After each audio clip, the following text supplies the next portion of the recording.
नित्य दिन आपको ऑल सब्जेक्ट अंडर 10 तक की, ध्यान से सुनना, अंडर 10 तक की ऑल सब्जेक्ट की पढ़ाई होगी, वो भी इतनी माध्यम से कि अभी से जो समय हम लोगों का बचा हुआ है उसी समय में सारे सिलेबस को संपन्न करना है और सिलेबस संपन्न करने के साथ साथ उसका रिव्यू भी कर लेंगे। हम लोग देख लेंगे कि कहां तक पहुंचे, क्योंकि टारगेट हम लोगों की होनी चाहिए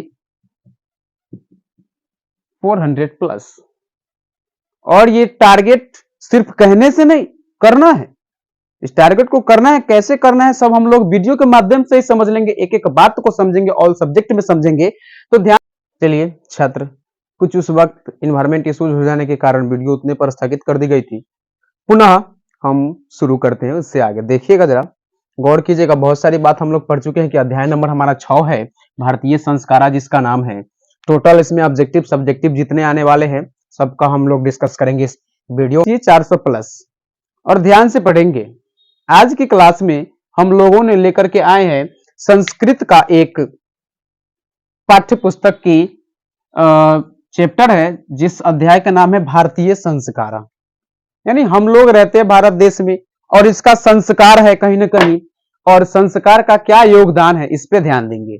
तो भारतीय संस्कारा में सबसे पहला सवाल आता है कि भारत की संस्कार, भारत की संस्कार, जरा ध्यान से समझिएगा।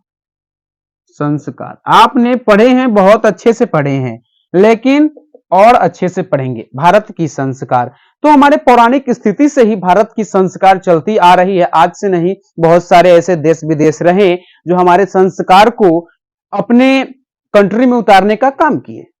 तो हमारी भारत की संस्कार कितनी महान है आप समझ सकते हैं। हमारे पूर्वजों ने हर रीति रिवाज पे, हर जगहों पे, जन्म से लेकर के मरण तक के कुल संस्कारों की व्याख्या किए हैं।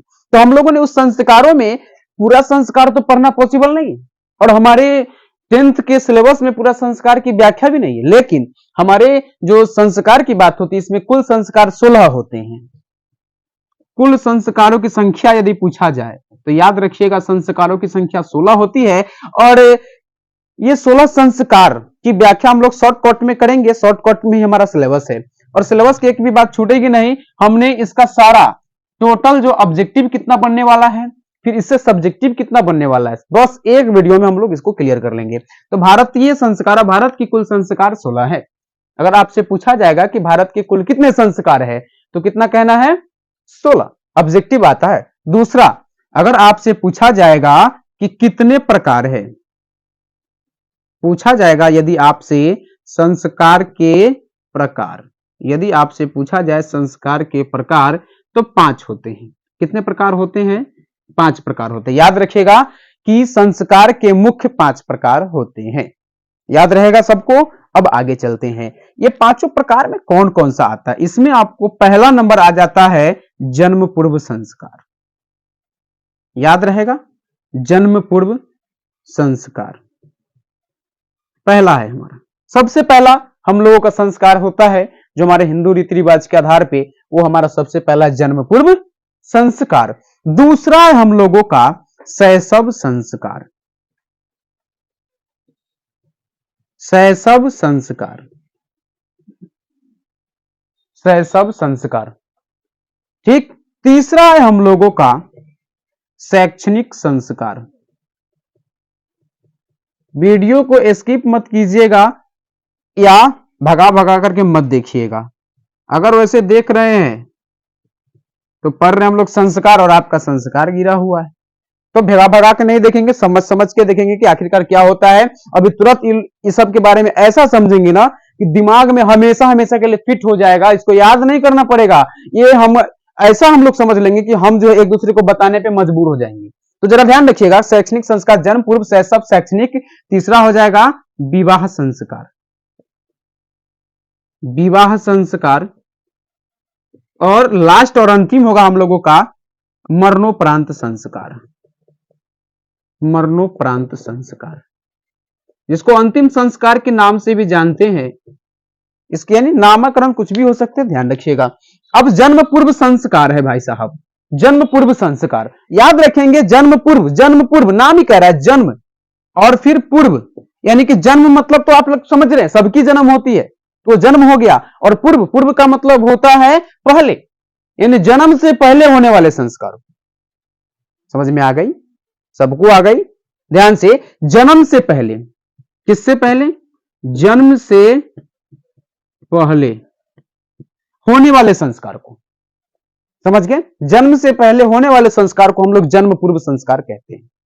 दिमाग में आया? सबके दिमाग में आ गया? चलिए, जन्म पूर्व संस्कार किसको कहते हैं? जन्म से पहले होने वाले संस्कार को जन्म पूर्व संस्कार कहते हैं।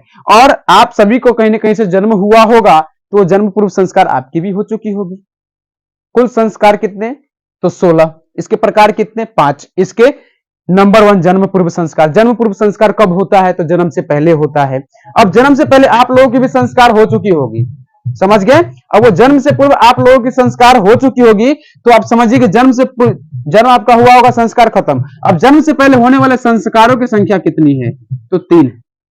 जन्म से पहले होने वाले संस्कारों की संख्या कितनी है? तो 3 है। ध्यान में रखिएगा, ये तीनों संस्कार कौन कौन सा आता है? इसमें आएगा नंबर 1 गर्भाधानम। कौन आएगा? गर्भाधानम।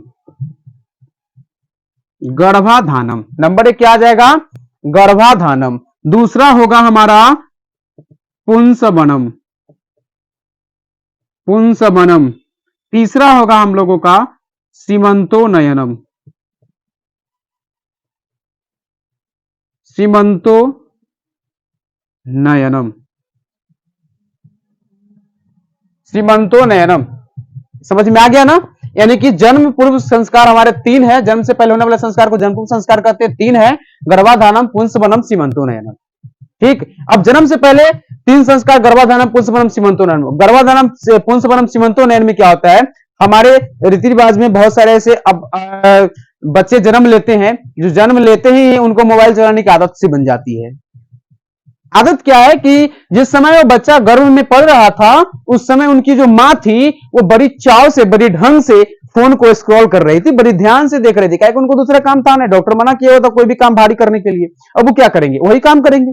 अब वो मोबाइल चला रहे थे। अब आपको पता होना चाहिए कि वो माँ जो खाएगी, वो उनका बच्चा भी वही खाएगा। उनके जो पिताजी खाएंगे, सॉरी, उनकी जो माँ बोलेगी वही वो बच्चा सीखेगा, जो वो सीखेगी वही। अब वो लगातार मोबाइल चला रही थी, तो उनके बच्चे भी क्या होंगे? मोबाइल चलाने वाले होंगे ना। तो आप लोग समझ सकते हैं कि गर्भाधानम संस्कार, पुंसवनम, सीमंतो नयनम, ये तीनों संस्कार का मतलब होता है कि उनकी माँ जो होती है, जिनके गर्भ में पल रहे होते हैं बच्चे। संस्कार के कुल प्रकार 5 है। जन्म से पूर्व संस्कार आपको बहुत व्याख्या करके हम बता चुके हैं कि जन्म से पहले होने वाले संस्कार को जन्म पूर्व संस्कार कहते हैं। इसमें इसके 3 होते हैं। जन्म से पहले संस्कार 3 हो जाते हैं, गर्भाधानम, पुंसवनम, सीमंतो नयनम। ठीक है। अब हम आगे चर्चा करते हैं शैशव संस्कार की। तो जरा हम आप लोगों को बता दें मोटे मोटे भाव में कि शैशव संस्कार क्या होते हैं। तो शैशव संस्कार वैसा संस्कार जो शिशु अवस्था में होता है। आप लोग साइंस में पढ़े होंगे अवस्था, 9th क्लास में पढ़ना था अवस्था।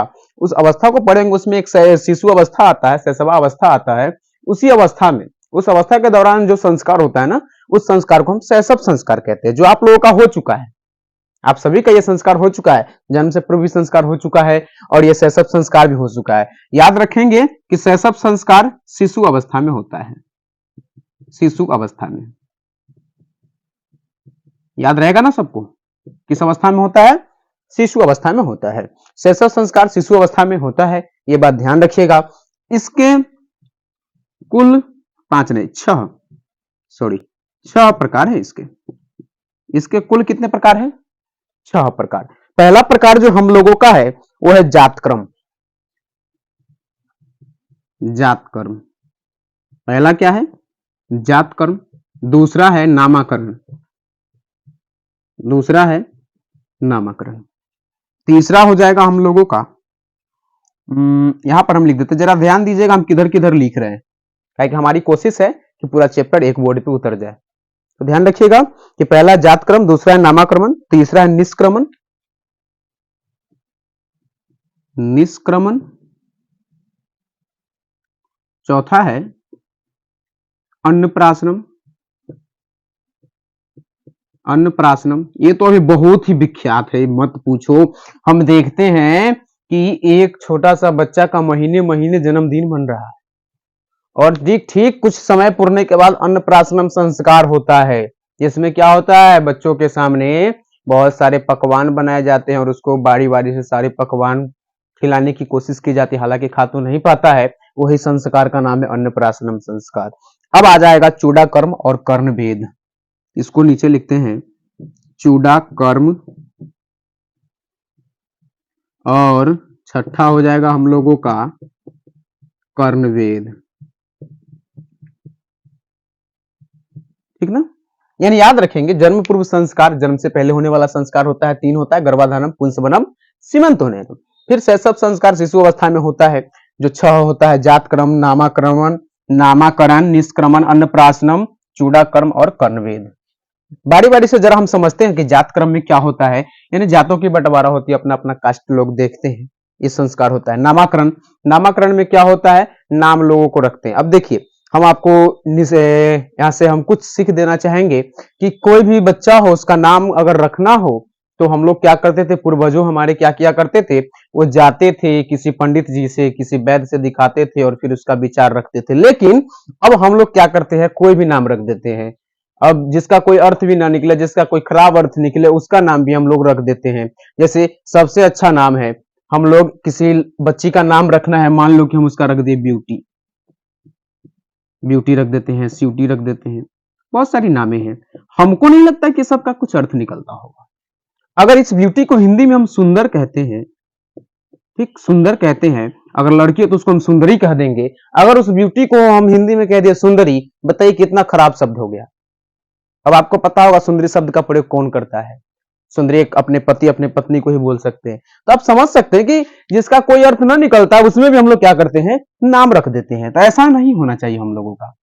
नामकरण संस्कार हो रहा है ना हम लोगों का, तो नाम कुछ सोच करके रखेंगे। ऐसा रखेंगे कोई देवी देवता, कोई महापुरुष, कोई पौराणिक अवस्था हो, जिनका कुछ कृति अच्छा हो, वैसे लोगों का नाम रखेंगे। इससे हमें हमारा क्या फायदा होता है कि हमारे जो बच्चे होंगे, जब सियाने होंगे, उनको कुछ अक्ल होगी तो फिर वो अपने नाम पर सर्च करेंगे, अपने नाम के बारे में जानने की कोशिश करेंगे। जब वो अपने नाम के बारे में जानने की कोशिश करेंगे तो क्या होगा, वो समझेंगे कि आखिरकार इस नाम का इंसान था, वो ऐसा था, और उस पर विचार करेंगे, हो सके उसका कुछ अच्छा गुण होगा, उसका गुण अपनाना लगे। अच्छा अभी बताइए कि अगर हम किसी बच्चे का नाम जो है राक्षस का नाम रख दे, किसी का नाम रावण रख देंगे, किसी का नाम शूर्पणखा रख देंगे, तो आप समझिए कि उसका कैसा कैसा हाल हो जाएगा, आप खुद समझ सकते हैं। तो नामकरण संस्कार में नाम रखते हैं। निष्क्रमण संस्कार में बच्चा को सबसे पहले घर से बाहर निकाला जाता है।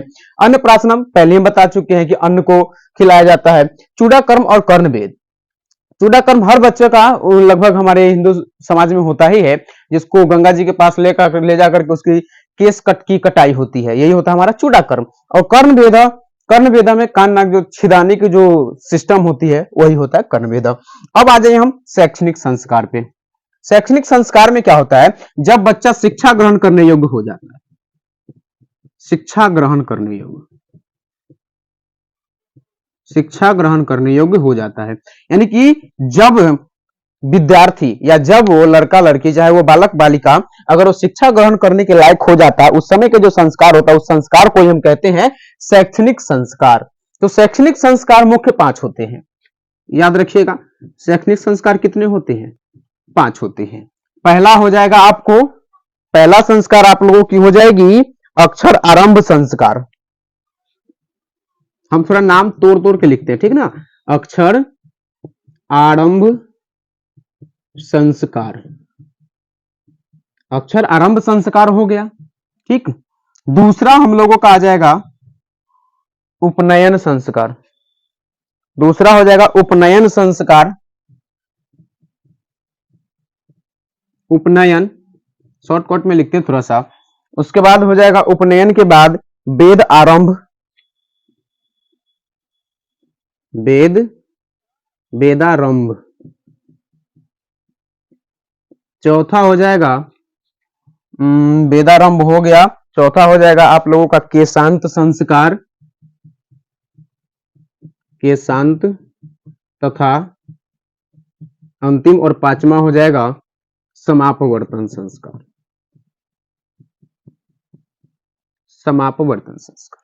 ध्यान रहेगा, इतना बात ध्यान रखना है। शैक्षणिक संस्कार कुल 5 होते हैं। शिक्षा ग्रहण करने के योग्य जब बालक बालिके हो जाते हैं तो उनके अंदर जो होने वाली संस्कार होती है, वो सारे संस्कार को हम लोग क्या कहते हैं, शैक्षणिक संस्कार कहते हैं।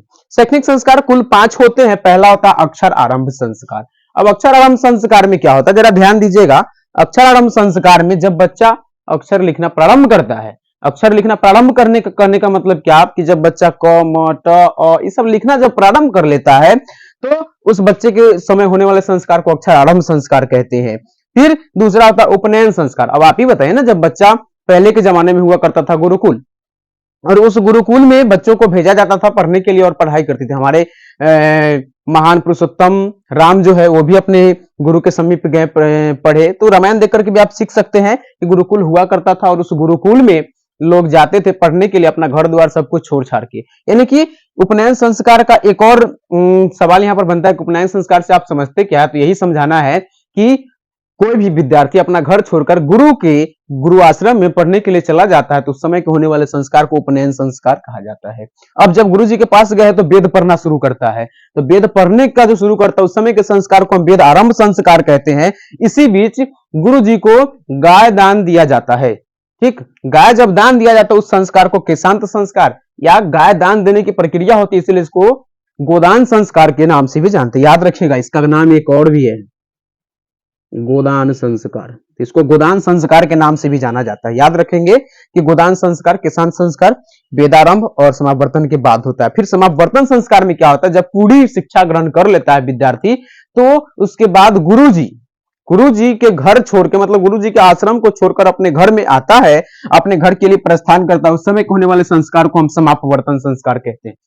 समझ में आ गई ना? समावर्तन संस्कार गुरु जी के यहाँ छोड़ करके, मतलब गुरु आश्रम छोड़ करके पूरा पढ़ाई पहले पूर्ण कर लेगा, फिर गुरु आश्रम छोड़ करके अपने घर पर आएगा। अपने घर पर आने वाले संस्कार जो होता है उस समय के संस्कार को समावर्तन संस्कार कहते हैं। समापवर्तन संस्कार में गुरु जी ने कुछ उपदेश देते हैं। क्या देते हैं? उपदेश देते हैं कि जाओ और धर्म पर चलना। किस पर चलना?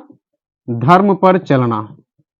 फिर उपदेश देते हैं, उपदेश में ही बताते हैं कि सुनना सबका, करना अपना। सुनना सबका, करना अपना, करना अपना। समझ गए? तो गुरुजी उपदेश देते हैं कि सुनना सबका, करना अपना। इस प्रकार से हमारा शैक्षणिक संस्कार भी समाप्त हो जाता है। अब हमारे जीवन काल की मात्र 2 संस्कार बची है। अब हम एक सवाल करना चाहेंगे आप सबों से कि बताइए कि अभी तक ये होने वाले जो कुल संस्कारों की व्याख्या किए हैं, ये संस्कार आपके हो चुके हैं या नहीं हो चुके हैं? बताइए जल्दी से, कमेंट कीजिए जल्दी से। सर याद नहीं है, यही बात ना है। ठीक है भाई, हम जानते हैं याद नहीं होगा, हमारा भी याद नहीं है। आपको क्या, हमारा भी याद नहीं है कि हुआ होगा कि नहीं हुआ होगा, क्या है नहीं है। लेकिन अगर हम शास्त्रों के आधार पर देखें, समझदारी के विचार से देखें, तो देखा जाएगा कि कुल संस्कार हमारे हो चुके इतने। अब आप सोच सकते हैं कि कितने संस्कार आप लोगों को हो चुके होंगे। 3 तो संस्कार कंफर्म हो चुके होंगे, ये 6 संस्कार आपके कंफर्म हो चुके होंगे। इसमें से अगर अक्षरारंभ की बात करें, उपनयन की बात करें, वेदारंभ की बात करें और केशांत की बात करें, तो यहां तक तो आपकी क्लियर है। और लास्ट में एक ही बचा होगा, समावर्तन संस्कार, जो भी गुरुजी विदाई करके आपको दे ही देंगे। तो अभी तक आपके कुल 3 और 6, 6 3 9 4 13 संस्कार अभी तक आपके कंप्लीट है। और कुल संस्कार होते हैं 16, कुल संस्कार होते हैं 16, उसमें से 13 कंप्लीट है। अब मात्र कितने बच रहे संस्कार? 3, वो भी जल्दी में समावर्तन संस्कार भी आपका होने वाला है। जब समावर्तन संस्कार हो जाएगी तब आएगा हम लोगों का विवाह संस्कार। कौन संस्कार आएगा? विवाह संस्कार। विवाह संस्कार का दूसरा नाम है गृहस्थ संस्कार। क्या कहते बच्चों? जल्दी बोलो।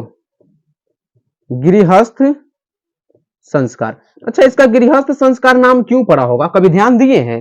क्योंकि होता क्या है ना कि गृहस्थी जीवन में लोग आते हैं, जब विवाह हो जाता है, विवाह के बाद जो है लोग अपने गृहस्थी जीवन में आते हैं, और गृहस्थी जीवन में आते हैं इसलिए इस संस्कार का नाम रख दिया है गृहस्थ संस्कार। अब आप बताइए, गृहस्थ संस्कार जो है विवाह संस्कार का दूसरा नाम है। इसमें बहुत सारे कर्मकांड होते हैं, बहुत सारे कर्मकांड होते हैं बच्चों। हम बताएंगे नहीं कि कौन कौन सा कर्मकांड होते हैं, क्या कि आप भी किसी न किसी समाज से बिलोंग कर रहे हैं, और समाज से बिलोंग करने वाले सारे विद्यार्थी जो होते हैं वो लगभग सारी बात को समझते हैं कि आखिरकार कौन कौन सी कर्मकांड होती है। हमें बताने की आवश्यकता नहीं होगी और इसको याद भी करने की आवश्यकता नहीं होगी। तो आप लोग समझ सकते हैं कौन कौन सा कर्मकांड होता है। सबसे पहला आप देख सकते हैं तो तिलक का काम होता है, तिलक जो चढ़ता है तिलक की काम होता है। इसके बाद भी कुछ होता है, आप लोग देख सकते हैं मटकोर होता है, पानी ग्रहणम संस्कार हो जाता है।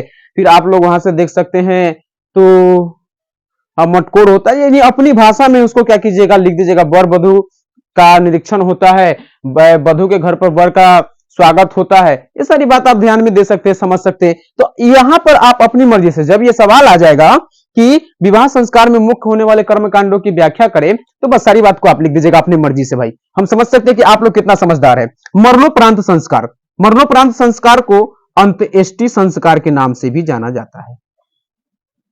अंत्येष्टि संस्कार, समझ गए? इसको अंत्येष्टि, मरणोपरांत संस्कार को अंत्येष्टि संस्कार के नाम से भी जाना जाता है, या अंतिम संस्कार के नाम से भी जाना जाता है। अंतिम संस्कार, अंतिम संस्कार का मतलब क्या? भाई देख लीजिए, अभी तक 15 संस्कार हो चुके होंगे, इधर 3 और 6, 3 9, 9 और 5 14, 14 एक विवाह संस्कार हो गया, तो 15 हो गया। अब अंतिम संस्कार इस नाम से भी आया और लोग अंत भी हो गए, खत्म हो गए, इसके लिए अंतिम संस्कार के नाम से भी जाना जाता है। तो अंत्येष्टि संस्कार कहते हैं, और ये अंत में होने वाले संस्कार सब लोग देखते हैं, इसको बखूबी समझते हैं क्या क्या होता है। आप लोग खुद समझदार है तो समझ रहे हैं। तो बस कुल मिलाकर के इतना सवाल है। इसमें सवाल कहां से आएगा? तो यही सारी सवाल, जो जो चीज हम समझाए हैं, बताए हैं, एक एक बात को उस पर गौर कीजिएगा। और बस एक बार हम क्या करना चाहते हैं, इसको रिपीट कर लेना चाहते हैं। जरा ध्यान दीजिएगा, जरा ध्यान दीजिएगा। आप लोग कमेंट में अवश्य बता दीजिएगा कि आपको यह वीडियो कैसा लगा।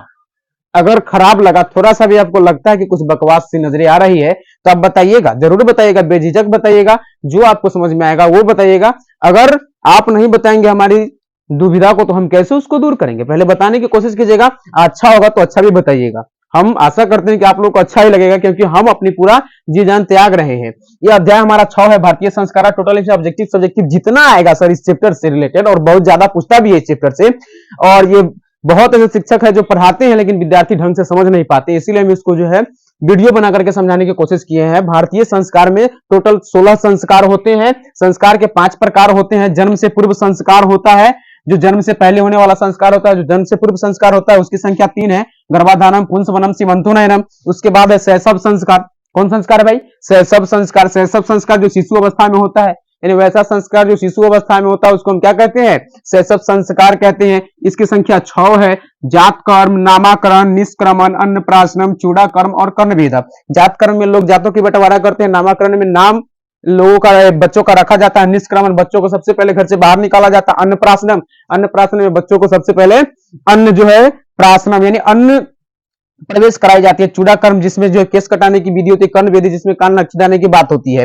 अब आ जाता है हमारा शैक्षणिक संस्कार। शैक्षणिक संस्कार जिसमें विद्यार्थी यानी बच्चे जो है शिक्षा ग्रहण करने योग्य हो जाते हैं, तो उसमें होने वाले संस्कार को हम शैक्षणिक संस्कार कहते हैं। इसकी संख्या 5 है। अक्षर आरंभ संस्कार, दूसरा है उपनयन संस्कार, तीसरा है वेद आरंभ संस्कार, चौथा है केशांत संस्कार तथा पांचवा है समापवर्तन संस्कार। अक्षर आरंभ संस्कार में क्या होता है कि बच्चा जब अक्षर लिखना प्रारंभ करता है उस समय के संस्कार को अक्षर आरंभ संस्कार करते हैं, कहते हैं। उपनयन संस्कार में अपना घर छोड़ के गुरु के आश्रम में पढ़ने के लिए विद्यार्थी चला जाता है, इसलिए उस समय होने वाले संस्कार को उपनयन संस्कार कहते हैं। वेद आरंभ जिस समय वेद पढ़ना आरंभ करता है उसको वेदारंभ संस्कार कहते हैं।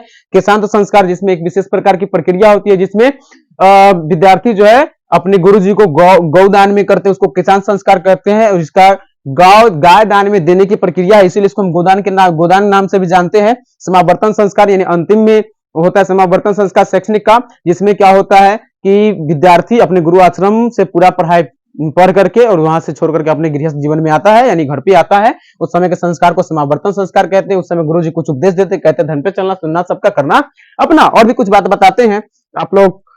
हाँ, फिर आता है हम लोगों का चौथा नंबर विवाह संस्कार। तो विवाह संस्कार का दूसरा नाम गृहस्थ संस्कार है। क्यों भाई? क्योंकि हम लोग गृहस्थी जीवन में चले जाते हैं। इसके बहुत सारे कर्मकांड, मुख्य कर्मकांड है, आप लोग समझ सकते हैं। उसके बाद आता है मरणोपरांत संस्कार, जिसको अंत्येष्टि संस्कार या अंतिम संस्कार के नाम से भी जानते हैं। कुल हमारे संस्कारों की संख्या कितनी हो गई? तो आप देख सकते हैं 16 है और 5 प्रकार है। अब आप लोग बताइए जल्दी से कि शैक्षणिक संस्कार कितने हैं, जल्दी से। फिर शैशव संस्कार कितने हैं? जवाब आना चाहिए फटाफट, वो हम कमेंट में देखना चाहेंगे। हम बता रहे हैं कि